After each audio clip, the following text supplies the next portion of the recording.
Good afternoon. On behalf of Engineers Australia, I'm delighted to welcome you all to today's webinar, Practical Applications of Stormwater Harvesting. My name is Amanda and I'll be your host for today.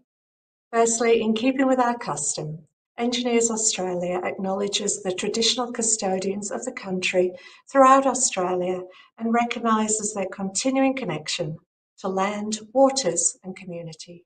We pay our respects to them, their cultures and to elders past and present. Before we get started, I'd like to acknowledge that today's webinar is being hosted with Engineers Australia's industry partner, Atlan Stormwater.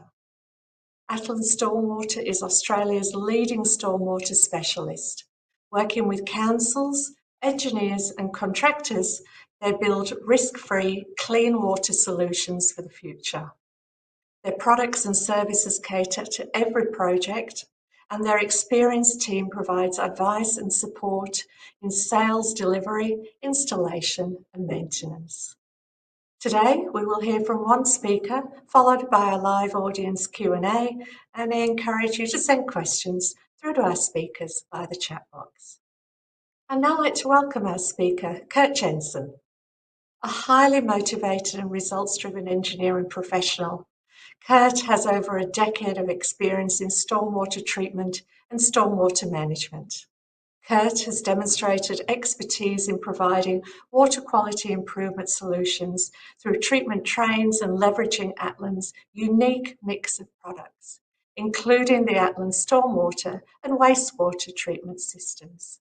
Kurt's goal is to be a leader in the water and wastewater industry by delivering best practice, competitive solutions. Please welcome Kurt Jensen. Well, thank you. Thank you for the introduction and thank you for being included in this subject that I love. I'm passionate about stormwater harvesting. It's something that is underutilized and it's an incredibly important part of our mission, which is Mission Joy in Water. Clean waterways are a right, not a privilege. We create generational assets for our children and their children, for your children and their children.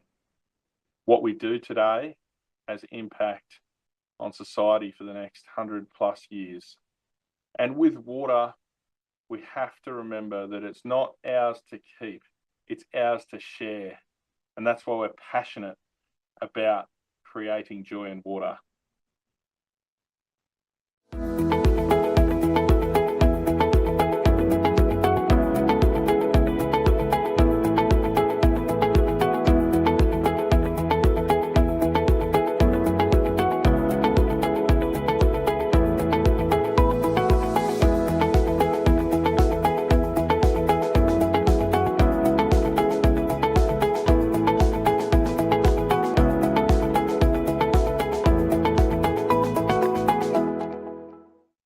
Our mission is to ensure a joy in water experience for the people, flora and fauna. Bridging the gap between environment and economics, as I said earlier, is what we stand by every single day. As zero pollution ambassadors, we've been fortunate to work on some amazing projects and do every single day. You can see some numbers there. We've delivered just under 250,000 stormwater treatment assets and 221 million litres of underground storage and detention structures and tanks.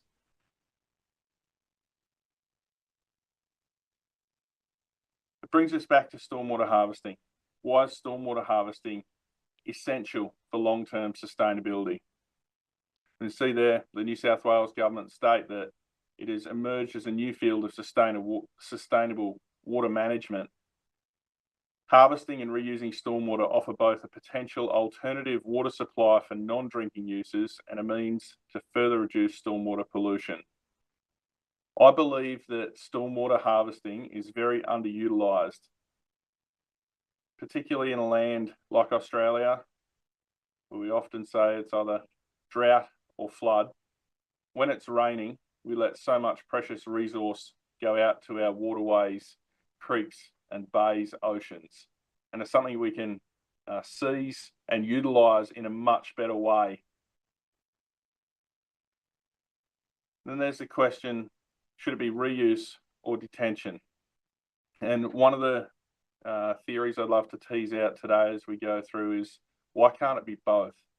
Instead of just putting in detention tanks or detention basins on projects, why couldn't we have multi-use? So when it's not raining, we run those basins and tanks full, and then we communicate with the meteorological services, and we can empty those structures before it starts raining. So what is the difference between rainwater harvesting and stormwater harvesting? Rainwater harvesting typically picks up a roof catchment, be used in residential or large factories and high density projects. You catch that, run it through a rainwater tank, potentially some tertiary treatment, and then put that back in for toilet flushing and maybe some irrigation. It's easy to put onto new projects. Typically, the roof water would be cleaner water. Obviously, there's substantial parts of Australia and around the world that would use rainwater for drinking water without tertiary treatment, typically in more rural areas. So it is cleaner. And if you've got the space, above ground tanks are very cost effective to store this. Obviously, if we're talking larger scale retrofits, that can be challenging. And obviously it uses up real estate if you're using above ground tanks. We talk about then stormwater harvesting. So we're talking rainwater falls from the sky, hits a roof, we harvest that. That's rainwater harvesting. Stormwater would include rainwater, but it would also be your roads and pavements, what would typically be considered as dirtier water. So that is stormwater harvesting, and we can capture that and then reuse it for everything from spray irrigation, maybe cooling towers, toilet flushing, really anything that you would use water for apart from drinking. I guess the downside is when you are looking at larger catchments, so municipal scale or regional scale, it would typically be larger projects and more expensive, but we want to work through today how we can think outside of the box and, you might say, flip the script to do it in a more cost-effective way. So at Atlan, we have many parts that we're involved in on stormwater harvesting projects. I have personally been involved on many over the last 18 years. From the treatment of the water or the filtration, be that gross pollutants, hydrocarbons or nutrients, fine sediments. The storage of the water, typically underground in a whole host of different technologies. In the conveyance of it with our Atlan flow pipe systems, and then obviously the ongoing operation and maintenance. We also audit existing systems, and we can help with the pump and control packages for these as well. As we dig into stormwater harvesting, it's a bit of a choose your own adventure. There is many, many different ways it can be done, as I've tried to illustrate here. So at the start, you would typically have a interception of an existing water course. Typically that would be a drainage system. So you'd intercept the stormwater drain, you'd run it through pre-treatment, which would be either a gross pollutant trap or a gross pollutant trap that can do oil water separations. I've shown there with our flow scepter and vort scepter. From there, it may need a grade change. So you'd pump it from a deep stormwater invert up to a higher storage structure or tertiary treatment. So from there you go pump station. You could use bioretention, wetlands, natural, traditional structures, maybe floating wetlands, or you could also take it through further treatment under gravity. Then at some point you'd be storing that stormwater. You might say the primary treated stormwater, and that can be done in any of our style underground tanks, so concrete or geocellular or chambers or fiberglass tanks. It could be done in above ground panel tanks. It could be done in basins or lakes or ponds. There is many different ways to fit in with your project there. From there, you would typically go for further treatments, what I've called through this presentation tertiary treatment. Would be where you take it through anything from screen or disc filtration right through to ultrafiltration. You may have UV chlorine dosing to try and remove any pollutants that could come in contact with humans if your project requires it. Also put floating wetlands in here. If you are using storage lakes or ponds or basins, you can utilize the floating wetlands on top of them with a circulation system to limit any algae outbreaks and improve the quality of the water in there before you go out to irrigation. So walk through some projects. This project here is for the Knox City Council, and it is a project that covers the Dobson Park and Tim Neville Arboretum sites, which are side by side, as you can see in that image. At full capacity, this can produce 3 million litres a day of stormwater. Stepping through the layout of this project. So at the start, point number one, we have a main drain coming down the road here. We have a diversion structure which comes into our flow scepter, and that flow scepter has an integrated pump station as part of it. So that is doing your gross pollutant treatment, your hydrocarbon reduction down to an EPA allowable discharge, and then we're pumping it from the back of that system up to point number two, shown here, which is a 575,000 litre above ground panel tank. From this panel tank, we go to a tertiary treatment system, which is a multi-stage filter pump system with a multi-stage filter and UV. Before that, irrigates Dobson Park. Then the overflow from this tank comes over to the Tim Neville Arboretum into the wetland system, which is point number 5. We also have another catchment here coming through our baffle box, which is taking out all your gross pollutants before this extra external catchment hits the wetland as well. Comes through the wetland into the storage ponds, which are point 6, storage lake. In there, as I was saying earlier, we have an actuated valve system which can release water out to stormwater if a large rain event is coming. Typically would be closed. From the storage lake, we run through a circulation pump, which in dry periods will keep circulating it through the wetland, and that also has an irrigation system built into it. Now, one of my favourite parts of this project is there's some significant distances between assets, and when we designed and delivered all of these systems, they all communicate via a radio link. So we are not running hard connections between each point. And this has been running for a bit over 10 years now, and it runs flawlessly. So looking at this from a schematic point of view, you've got your diversion into your storm scepter or flow scepter, control system which we designed and supplied that has data logging. We also have an integrated valve chamber. So these pumps can be taken offline for maintenance, up to the large water tank, the filtration system, then irrigating. And some more detail here on the wetlands and lakes. It's a beautiful site, used in everything from family barbecues, kicking a footy around, also weddings in the Arboretum. And beautiful locations like this require a lot of water. Green grass is a very big draw card for councils and municipalities. And that's what we've been proud to deliver here for over 10 years. Some images of what it looks like, very unobtrusive. You can see here, this is your storm scepter, flow scepter.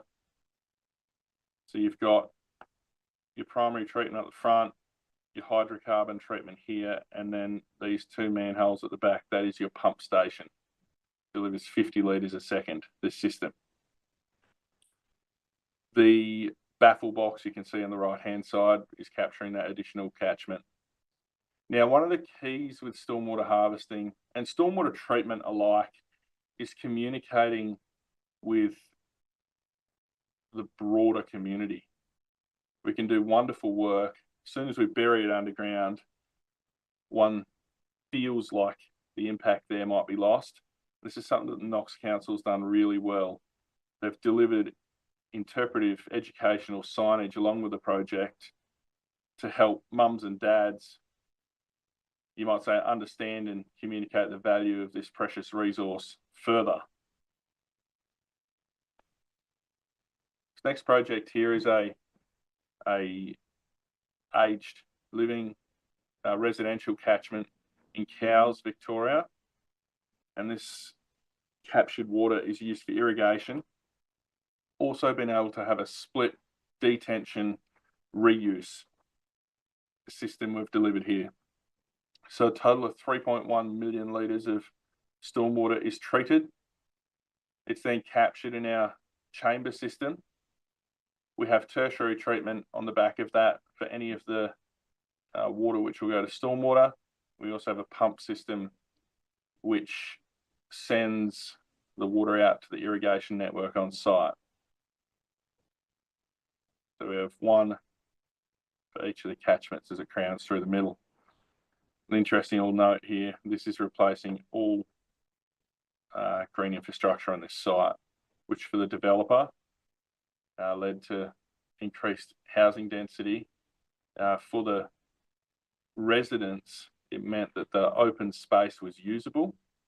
They've now got some beautiful walking paths and community engagement areas there. And from a stormwater harvesting point of view, it meant that the evaporation was a lot less because we didn't have open water storages. That's a snapshot of one of the systems going in. So we got our primary treatment in the Vortceptor, taking out everything 5 millimeters and larger and right down into your sediments as well. That's SquidEp verified asset through our chambers, which are a split reuse detention system.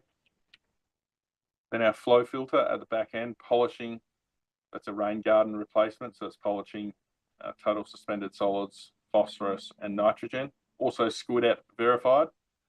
And then there's a pump station in here as well for the irrigation.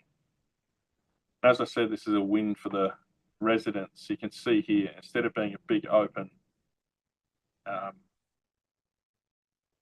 pond or basin that could be challenging to maintain, they've ended up with this beautiful green space, which is green because we're irrigating. This project here, Torella Creek Stormwater Harvesting, is a big win. In one project, we've managed to deliver a solution for 4 end-of-line sporting facilities. So this covers these 4 sites through one stormwater harvesting system. And you can see on this image here, so we're intercepting existing drainage infrastructure. This particular setup has a 2-stage GPT installation. We have pump system. We have 1 million litres of our chambers. This says 900,000 and an extra 100,000 litres was added on top of this.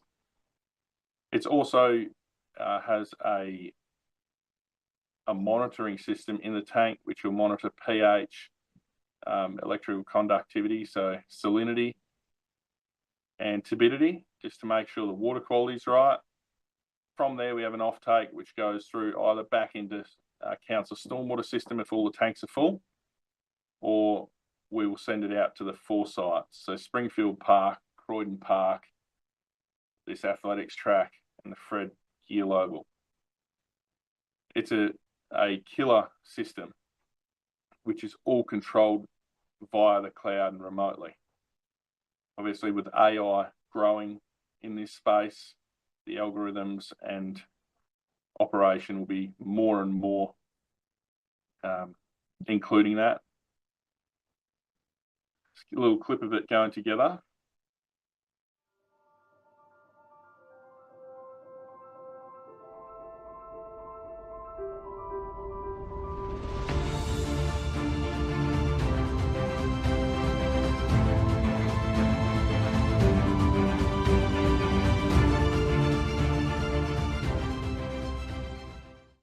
Utilising this chamber system, it was an incredibly efficient way of storing the 1 million litres, sitting right inside the athletics track there, and easy and fast construction as well. From here, we jump into a data centre. This one here is utilising the runoff from the roof structure and car parks and utilising it for cooling towers and toilet flushing.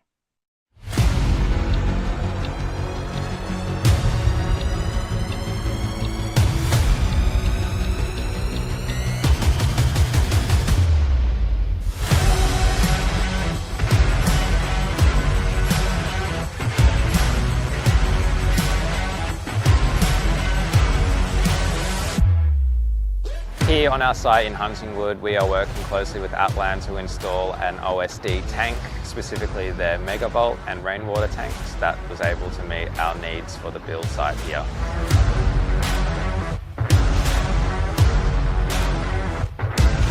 This project's slightly unique in that it's part Atlan volt and part megavolt, so that's part detention and part retention.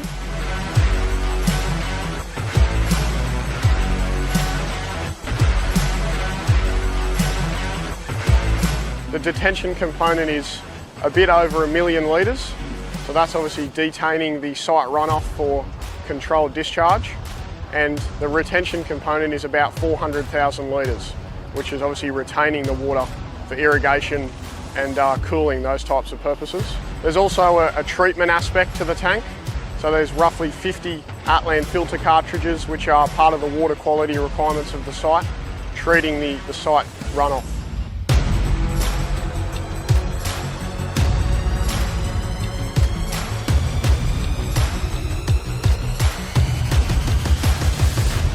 So the tank is roughly 1.5 million litres of storage, all up, and around 200 precast elements. Obviously it's all comes to site precast, nothing in situ, nothing is poured or cured on site, that's all done off-site, and we're on track for an 8-day install.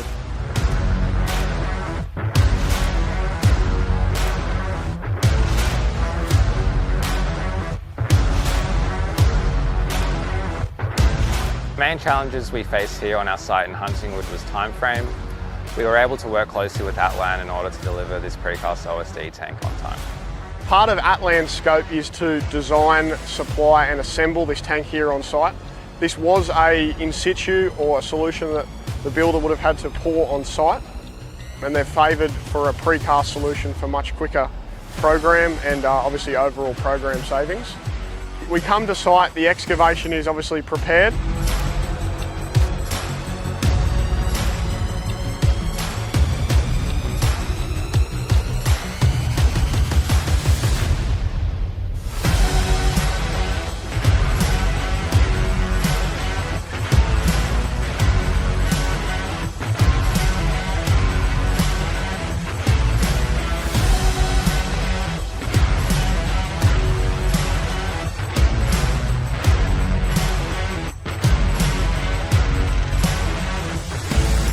This is a project Atlan was very fortunate to be involved with alongside our client AW Edwards.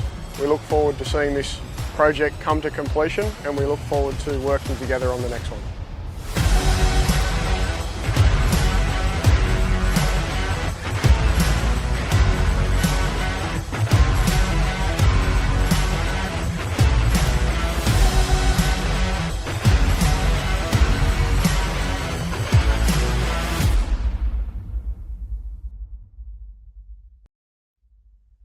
You see by that, it doesn't really matter what type of project it is. We can find a way to harvest stormwater and do it in a cost-effective fashion. This project here is a project we delivered for Monash University in Clayton. one of quite a number we've done actually.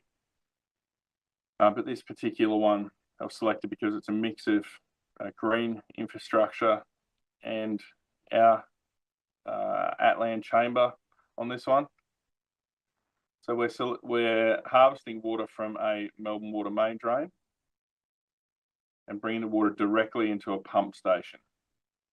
From that pump station, we're pumping it to a bio-retention or a biofilter system. Out of the bio-retention system, we hop into another pump well, which comes through a tertiary treatment system, and then into 500,000 litres of our chambers.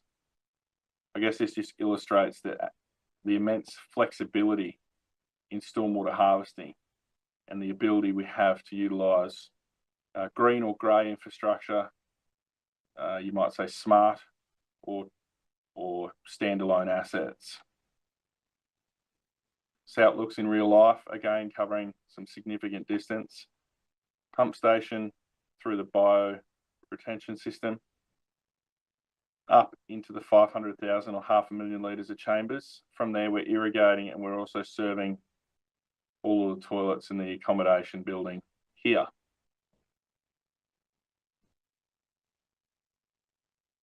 The construction of the underground tank was easy and simple,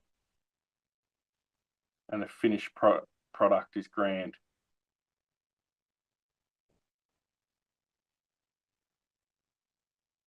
Balmoral Park is another municipal scale stormwater harvesting project.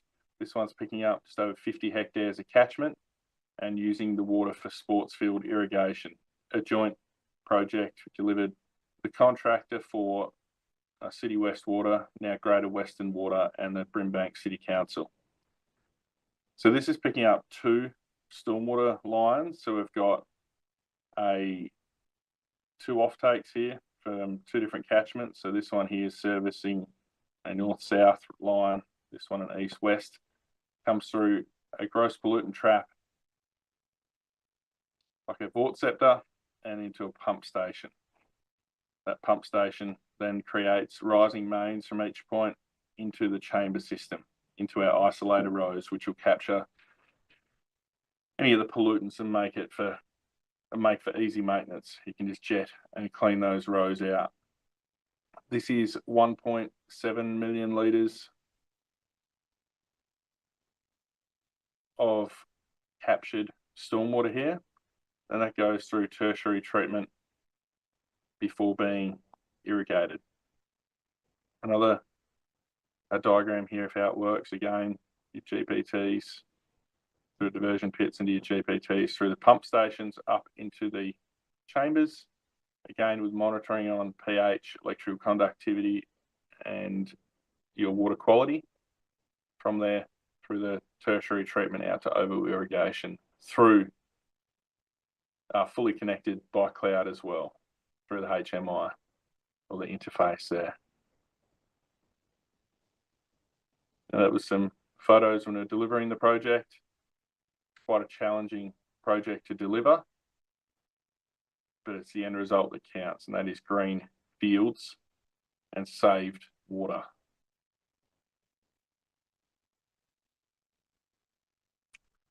It's another little project here which we popped in here. It's Carrington Park in the southeast of Melbourne. We popped it in here because it's probably the most simple way that can be retrofitted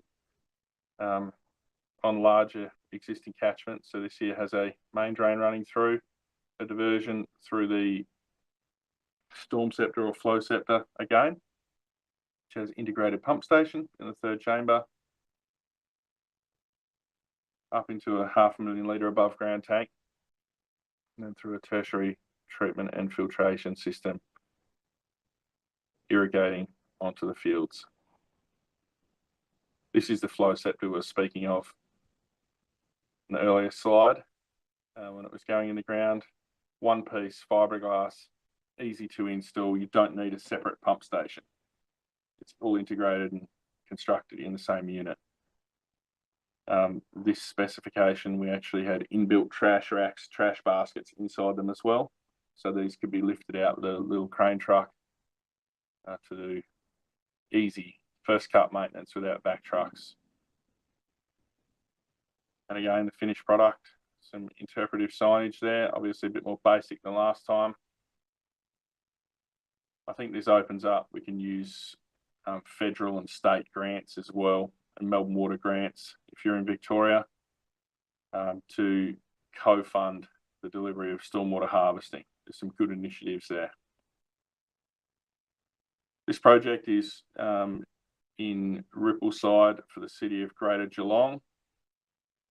Again, sending it to 3 different locations, so a truck wash down in the sale yards, obviously from cattle trucks and the like, and then irrigating Westover, which is sport field, at 1 million litres a day.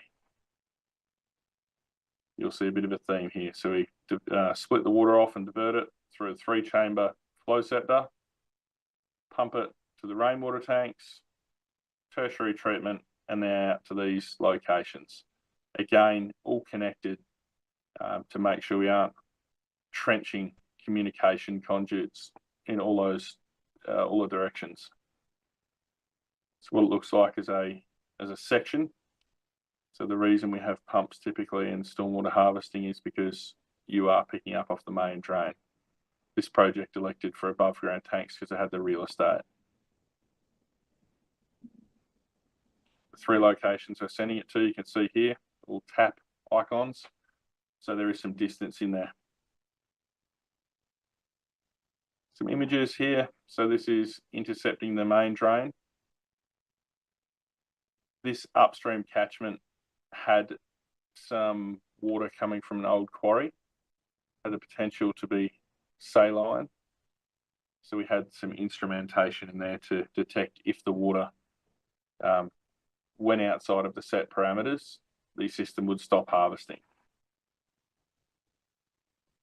And this is looking down from the top. So all the lids on this one are fitted with a secondary full arrest device in there. That's our external valve chamber. So the valves for the pumps can be maintained without confined space entry. And this was a reasonably high spec with ladders and guide rails on the pump system. Unobtrusive and out of the way, but still easy to maintain in a fit for purpose pump and filtration shed. That's it from a stormwater harvesting case study point of view. I did want to run through the new Atlan Cube, which we have. And the Atlan Cube is our geocellular underground tank style. So it is a very, very cost-effective way to store stormwater underground. There's a few points in here that we have included in the design, testing, and production of this system. I'll step through the 5 points here now. So it's exactly the footprint of an Australian standard pallet. At 1150 by 1150 millimeters, it is the most efficient way to store an underground structure and move it around to get it to site. You have only 2 components per 1 cubic meter of storage.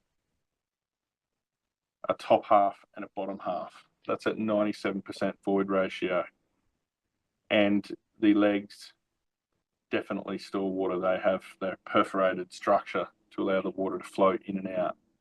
It is 20% stronger than other systems out there, and that was important to us because we wanted to maintain a maintainable, we wanted to keep a maintainable asset, something you can maintain that is strong but also cost effective.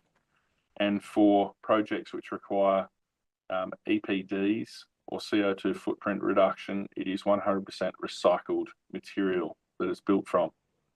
And last but not least, it requires no top caps that some of you may be familiar with geocellular tanks. That's a big time saving for installation, along with the fact that there's only 2 components per 1 cubic meter compared to some of the systems out there that are used on stormwater harvesting that could have upwards of 100 components per cubic meter. And this is a quick snip of yours truly putting together a 6 cubic meter tank. Good afternoon. This is a quick video on how to install 6 cubic meters of our new Atlan Cube underground detention or storage tank. Enjoy.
And that is how you install 6 cubic metres of our Atlan cube.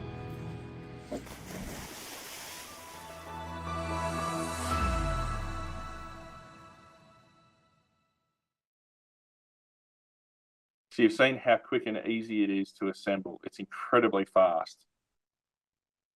That's because of the reduced number of components we've been able to work with here. So the same component is both the top and the bottom. It just reverses. It stacks for shipping, unstacks and reverses on top of each other.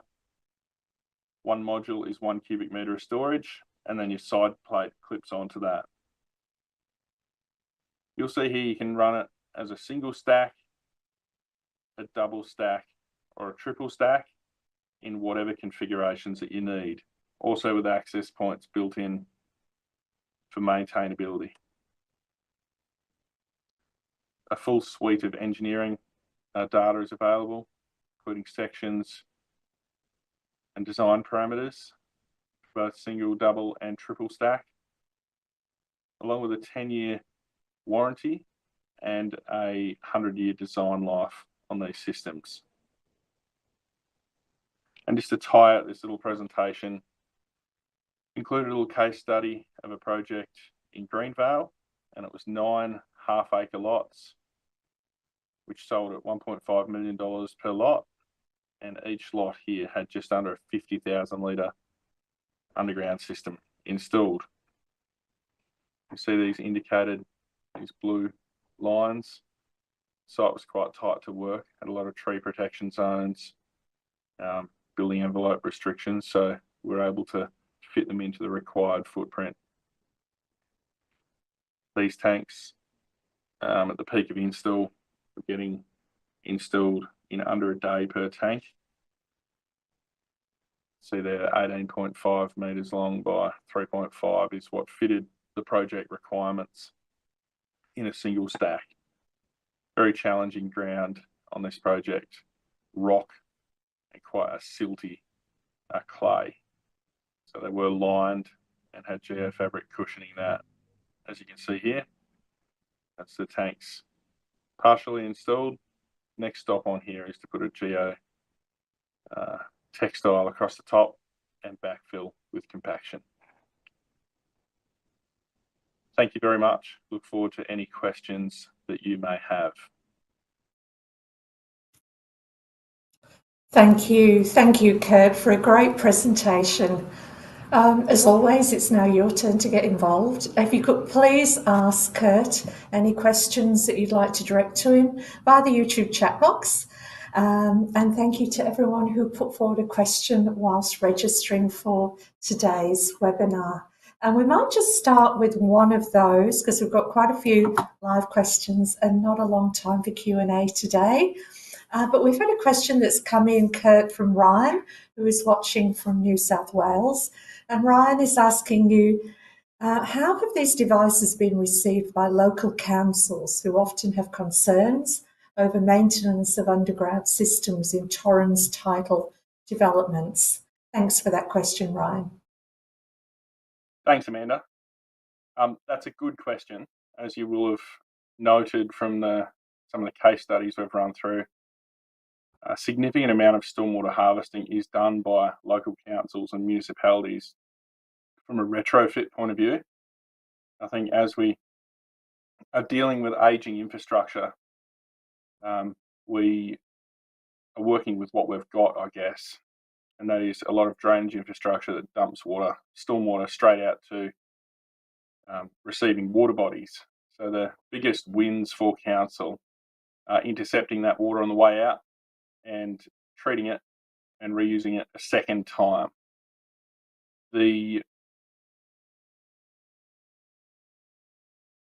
Sorry, that's my answer there on that one. Thank you for that, Kurt. A great question's come in live asking, Kurt, can you elaborate more on having multi-use detection assets? Thanks, Kurt.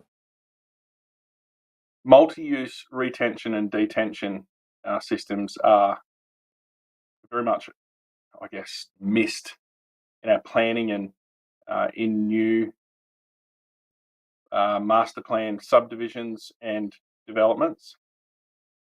We put in a lot of detention tanks, which are designed to run empty. So the storm comes, we buffer the surge to ensure there's not a downstream HGL or impact on the stormwater levels back to pre-development. But with the advancements in AI and in control systems, I think there's a big missed opportunity in having a system that retains water from the back of a rain event, stores it for reuse, and then there's many systems that have the ability to talk to the Bureau of Meteorology and forecast upcoming rain events, and they would be able to release through a valve system, release this stored stormwater so the detention structure is ready to perform in the upcoming rain event. Trust that answers it, Amanda. Yeah, thanks, Kurt. Thank you. A great question's come in around waste from cars and vehicles, Kurt, saying, is waste from cars and vehicles a concern for stormwater harvesting? Kurt? That's a very common question. I think that's probably what puts an element of hesitation around quite a few people looking at potential projects. It's not of great concern to us. Obviously, with vehicles, cars, we typically would address hydrocarbons or oils because they do. Obviously, there's a lot of hydrocarbon on roads. And that's why, as you'll see in some of these case studies we go through, we would often start the treatment train with our flow scepter. So there's a class 1 hydrocarbon removal device to EPA standard. And that allows us to pull hydrocarbon out of stormwater to a non-detectable point where it's non-detectable. And that takes an enormous load off a harvesting system. You can do it with a GPT, but you end up transferring potential hydrocarbons through to your tertiary filtration system that would normally be of a much finer grade, and your operational costs can go up. So I'd always recommend starting your stormwater harvesting treatment train with a class 1 device like our flow scepter. Thanks, Kurt. We've had a question that's come in about the floating wetlands that you spoke about, Kurt. And the question is, how do they improve on traditional wetlands from a stormwater harvesting point of view? Thanks, Kurt. So floating wetlands from a stormwater harvesting point of view have a unique advantage over constructed wetlands, and that is that they rise and fall with the water level. We have many projects, which we could run through if we had time, where floating wetlands are just sitting on top of both, you might say, the storage or the treatment lagoon with the floating wetlands on top. When no water is stored, would function like a wetland. But you can also have your stored water in the same footprint by letting the floating wetlands come up. You still have the treatment element and you still are treating the stormwater. And by introducing a circulation process on top of that, be that through pumps or a solar system, circulating the water back through the floating wetlands in periods of low rainfall or of low demand, when the water level's not moving that much, you also prevent blue-green algae outbreaks, and you can mitigate some of the mosquito challenges by the floating wetlands continuously treating the stormwater. Trust that helps. Thanks, Kurt. We've had a question come in about the NOx project, asking you, Kurt, how is it powered? It's a really simple one. So that's powered, most of the components in that project are 3-phase. Typically all the pumps are much more reliable, and that is powered just through mains power that was available at the facility. Thank you. Questions come in asking about the true cost of business as usual, Kurt. How much is Australia losing annually in economic, environmental and social value by letting stormwater go to waste? Thanks, Kurt. These questions definitely have no mercy, so that's a bit of a tough one to answer. I'll try and break it down a little bit. because there's many estimates that vary, and it's a bit of a tough one to get a landing on. From an economic point of view, there's definitely lost opportunity to offset potable water costs. There, I think I saw another question in the list there, which was, is stormwater harvesting cheaper than using potable water? And the harvested stormwater is estimated to be between 50 cents per litre and $1.50 50 cents per kilolitre and $1.50 per kilolitre, whereas mains water or potable water, depending where you are in Australia or around the world, would range typically between $2 and $5 per kilolitre. So 50 cents to $1.50 versus $2 to $5 a kilolitre. There's a significant difference. Obviously, with that sort of difference and gap, you'll have a very quick return on investment on stormwater harvesting. From an environmental point of view, obviously we are treating potentially otherwise untreated water that would go straight out to our creeks, rivers, bays, streams. So we have a definite environmental impact there through reducing the pollutant load and levels in the water coming off. And obviously when you're creating green assets like sports fields, you are doing your part in reducing the urban heat island effect as well. From a social point of view, my mind instantly goes to flooding, I guess, property damage, that sort of thing. So we'd be looking to have an impact there and reduce it. Stormwater harvesting can be a very efficient way of solving, obviously, both a sustainable water source for a project, but also removing a potential flooding challenge as well. I think the numbers to round this question out, Melbourne, if I use Melbourne as an example, I think Melbourne used approximately 350 gigalitres of potable water per annum, and only 10 gigalitres of that is sourced from stormwater or rainwater harvesting. That's 350 gigalitres to 10 gigalitres. So that means we've got a very, very large gap that we can fill through cost-effective stormwater harvesting projects. I trust that answers that question, Amanda. Sorry, it's probably a bit of a long-winded answer. That was a great answer. And we've had another great question, Kurt, that's come in from Adam. Good afternoon to you, Adam, asking, can water quality levels suitable for use on watered synthetic sports services, example field hockey, be achieved cost effectively with harvested storm water? Thanks, Kurt. Another question that I'll try and answer simply. I guess the answer is yes. Harvested stormwater is definitely able to be cost effectively treated or harvested for use in synthetic sports surfaces. There's the key considerations we'd always take in looking at a project like that.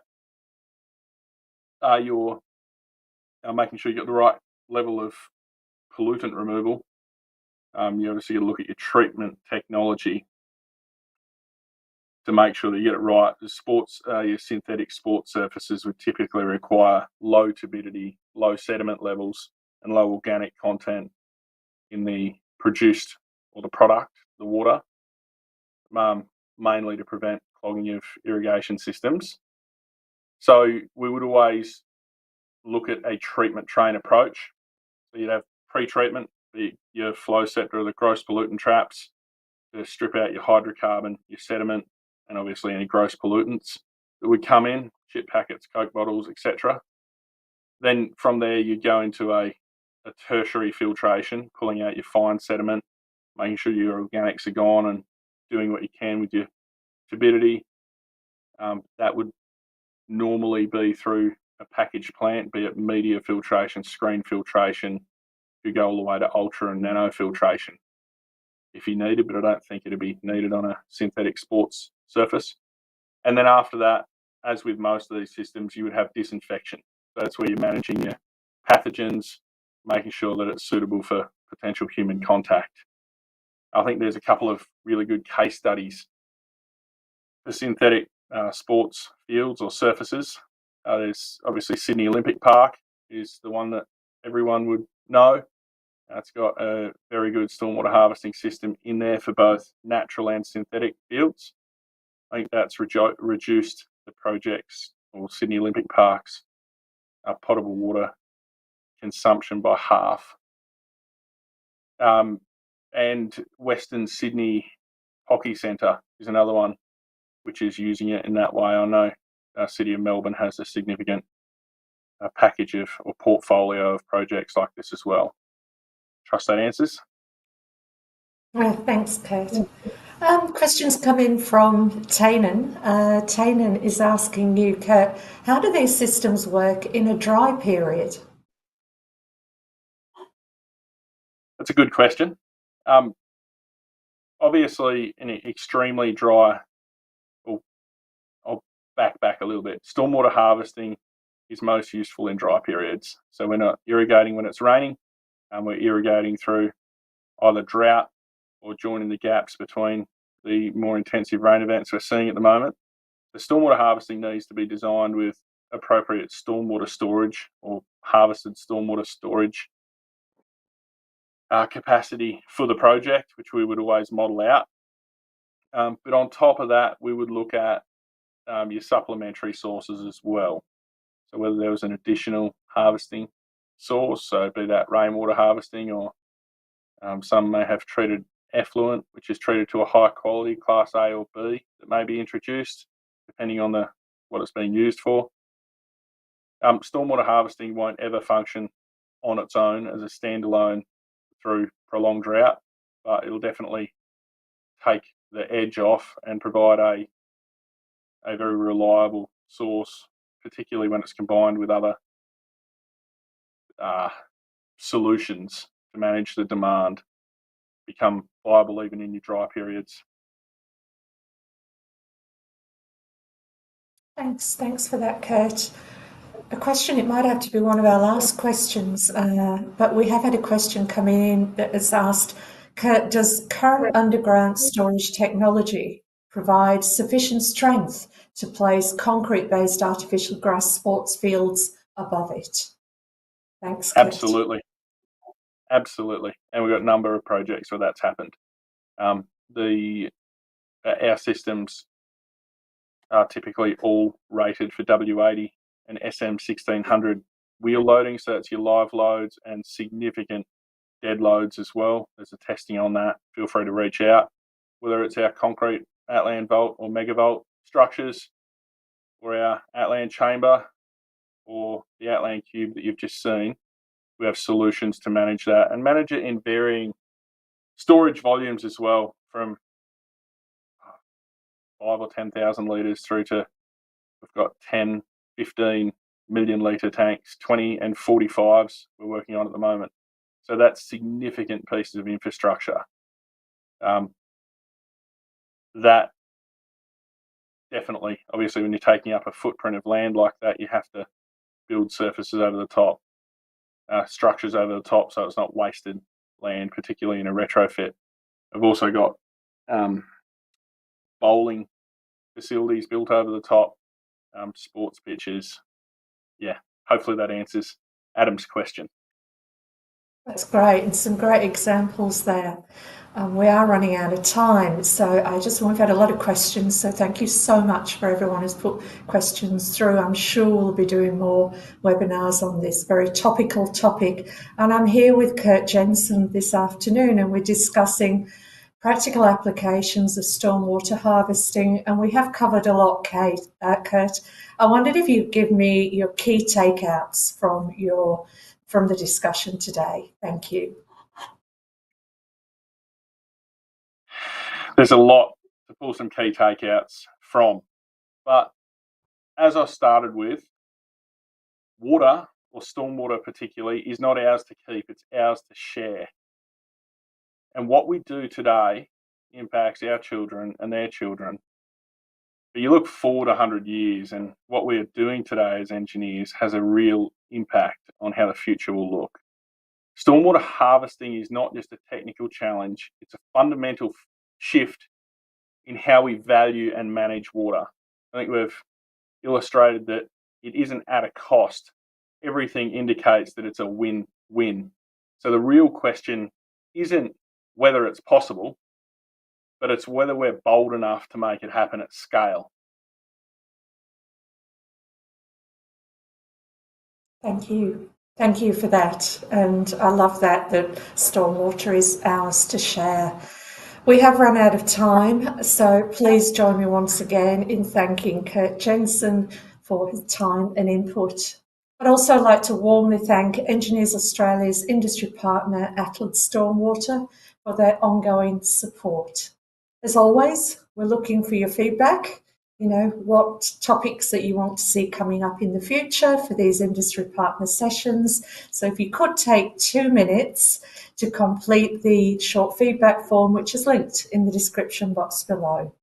Helps us plan and improve future webinars. Thank you again for joining us this afternoon, and I look forward to seeing you at our next Industry Partners event. Thank you and good afternoon.